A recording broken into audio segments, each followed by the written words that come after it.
All right, everyone. Welcome back to the Black Male Archives podcast. I'm your host, Rodney Freeman, and we have with us Jerry Craft, New York Times bestseller, New Kid. Sir, how you doing today? I'm wonderful. How are you? Oh, I'm good. This is a pleasure. We got a chance to connect at American Library Association, ALA, and I'm so honored that we get a chance to talk because your book, my daughter who's 12 has your book, and I remember buying it for her because we were moving to a new place, and I was just like, you know what?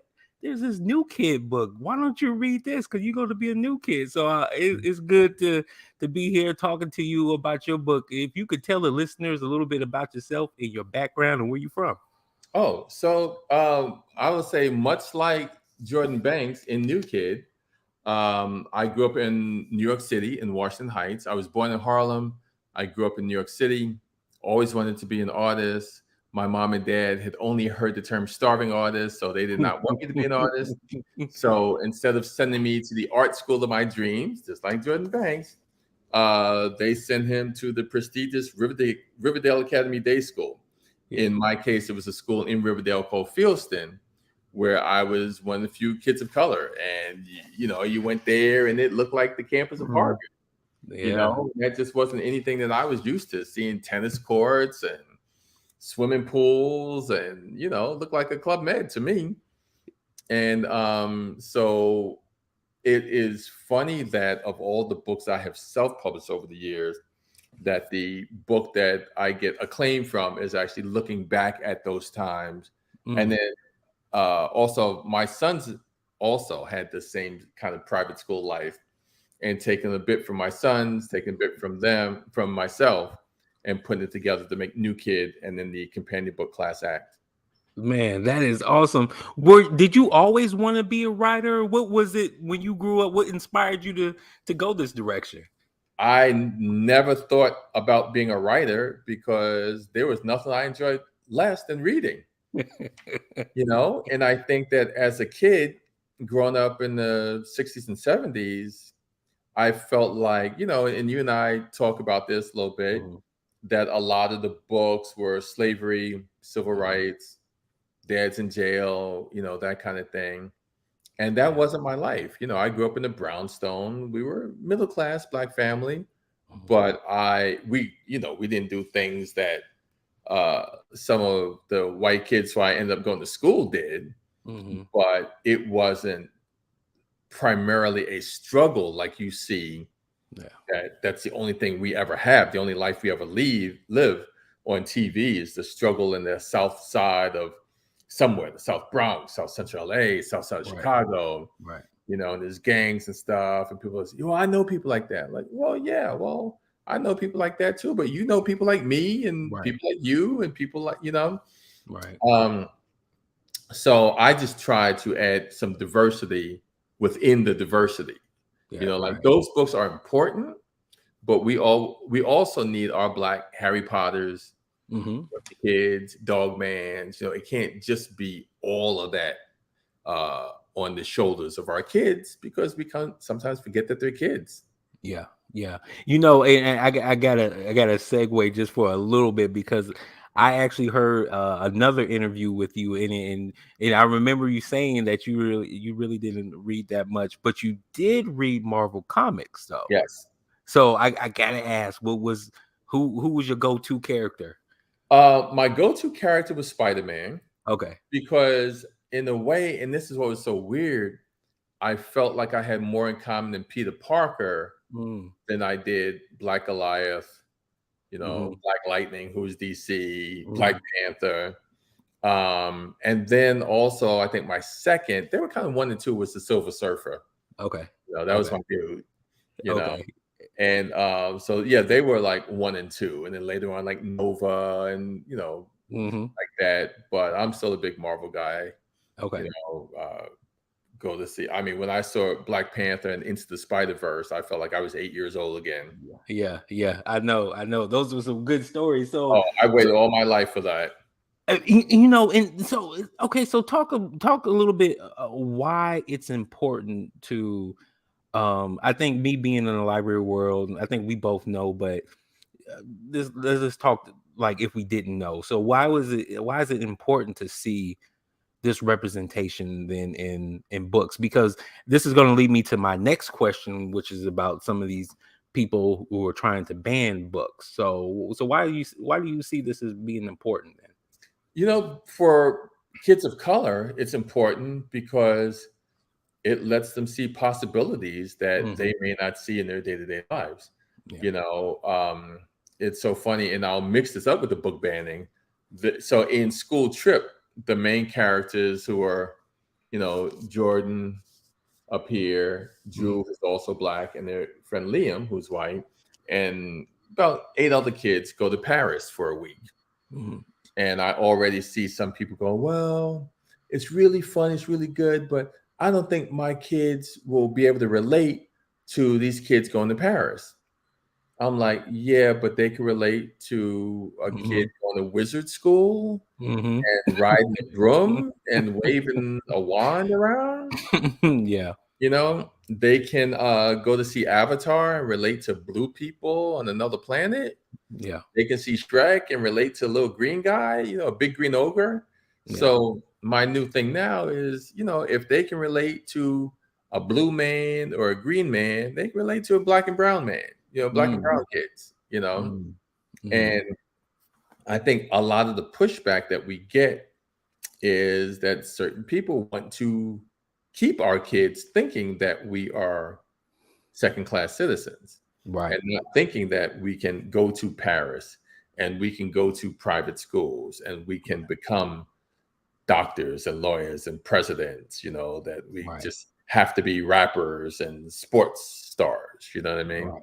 Right. And I think that is kind of what's behind there. It just keeps the playing field uneven Yeah. by taking away our kids' hope because if you don't see it, you can't really believe that you can do it a lot of times. Yeah. Yeah. And that's so true. And and once you start kind of peeling back that onion and you get to see exactly, like, I just found out the other day, please don't, please don't. if Okay. if Okay. if I'm outside of, but I just found out maybe a couple weeks ago that it was a black man that invented the horse saddle. Yeah. I didn't know that. I'm looking at some other black men who were very, big into the internet revolution back in the Yeah. day. That it was always told that if it was just Steve Jobs and Bill Gates and that's it. But I'm finding out there was a lot of black people that are involved. So yeah, it's if you kind of remove that from that history from people, again, it's going to be like, we're just going to keep you ignorant. Yeah. So segueing into, how important is it to kind of build this network within this writing community amongst black men who are writers? Because I see that I've seen you've been on a couple of panels with uh I think Kwame Alexander and the author who wrote Tristan Strong, and I see black men are especially reading some of their works of fiction, are really, they seem like they stick together. So how important is it to form that relationship, those bonds in this writer community? It's cool because Kwame Alexander won a Newbery, which is one of the most prestigious writing awards. So only 6 of us, 6 African Americans, have ever won. Oh So Kwame wow. Alexander's won, myself, and a young sister just won 2 days ago, which Oh. is absolutely unbelievable. So she joins the crowd. She joins Okay. us with Christopher Paul Curtis, a woman named Amina Luckman Dawson. Mm. And so it's myself, Kwame Alexander, um, Victoria Hamilton, Christopher Paul Curtis, and Major Taylor. And so there have been, I think, 102 Newbery Awards. So for only 6 of us to be African Yeah. American. And then the Tristan Strong series is another Kwame. That's Kwame Mbalia. Hmm. And, my buddy Eric Velasquez, Derek Barnes. I like it because we push each other, Hmm. but in a good way. Mm. You know what I mean? Mm-hmm. I don't see them as rivals. Yeah. You know, the better one of them do, the better we all do. You know, Right. so Right. I like that camaraderie, and I like that. You know, if Kwame comes out and sees that I got a new kid jigsaw puzzle, Mm-hmm. he's gonna say, "Oh, you know what? I want to do a crossover, blah blah Yeah. blah." Yeah. You know, and Jason Reynolds may say, "Oh, well, if you're doing that, shoot, that gave me an idea. I'm gonna do a jewelry line, Yeah. you know, that represents this," and you know what I mean. And Yeah. that kind of thing, I think, is really good. And Mm-hmm. you know, you need that. You need people that root for you, Yeah. because you know what it's like when you're around just people who are struggling for that same piece of Mm-hmm. the pie. Mm-hmm. They may love you. Mm-hmm. That don't mean they're gonna buy your book. They don't Right. necessarily support you. And I Right. know Right. you're an author yourself, Yep. and you know, you may be like, "Hey, man, I got this book." Like, "Oh, hey, yeah, good luck, man. You know, we Right. need you. Bye." Right. And I'm like, "Well, you know, my book is $10. Oh man, I don't have that." But then you got $300 sneakers on. Yep. You know, like, Yep. dude, you could break off $10 to you said I Exactly. was important to the kids in the Yep. community. Yep. So we still have a lot of learning to do on how to properly support each other. Mm-hmm. And that's why sometimes you need people who are peers, because we understand that, Mm-hmm. and I think can kind of give back to each other a little bit more. Okay. Okay. So, what would you say? What would be your advice to somebody, a young Black author trying to break into this business and has done maybe some self publishing, but now wants to go into the publishing route, or or just wants to be inspired to continue to do what they're doing? What would you say to that person? Are we talking about you, Rodney? Yes. You're like, or if I'm asking for a friend. Right. That Um, guy. so like when you and I were kind of chopping up before, Mhm. like don't feel like you have to do what's already out there. Yeah. You know, like when I was doing New Kid, I wasn't trying to do The Hate You Give. You know, I wasn't trying to do, you know, anything that was historical, because that just wasn't the books that I wanted to read as a kid. Yeah. And I think that a lot of Black authors we're conditioned that, you know, the kid plays football, you know, or the girl plays soccer every day with her mom.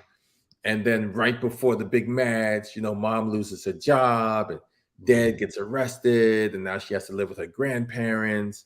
And Mhm. now she has to overcome all this adversity. And I'm like, sometimes we don't need all that. Yeah. You know what I Yeah. mean? Sometimes just let the girl go out for the team, and her mom is there and dad's making cupcakes. You know, Mhm. notice I didn't say mom making cupcakes. Switch it Right. around. Right.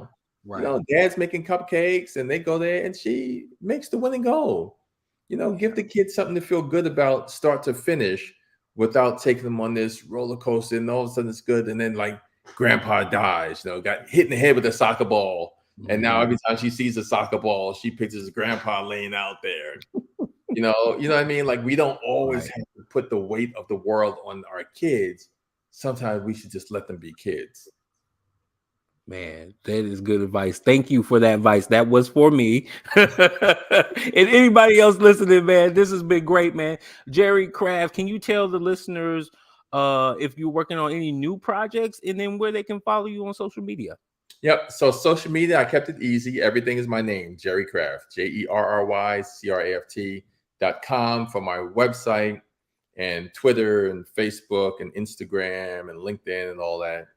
My next book. So the first book is New Kid. And then the second book is Class Act. The third book, where the kids go to Paris, is called School Trip. That comes out April 4th. And like I said, I got some stuff there that I never had as a kid. Seeing kids of color on a jigsaw puzzle, 450 jigsaw puzzle.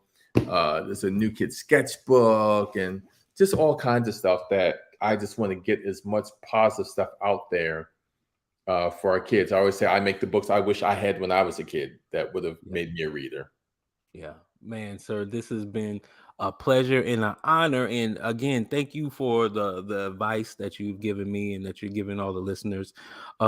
Jerry Crabb, the Black Male Archives podcast, where we capture, curate, and promote positive stories about Black males, which you are one of. Thank you, sir, for being on the podcast. My pleasure. Thank you, everyone. All right.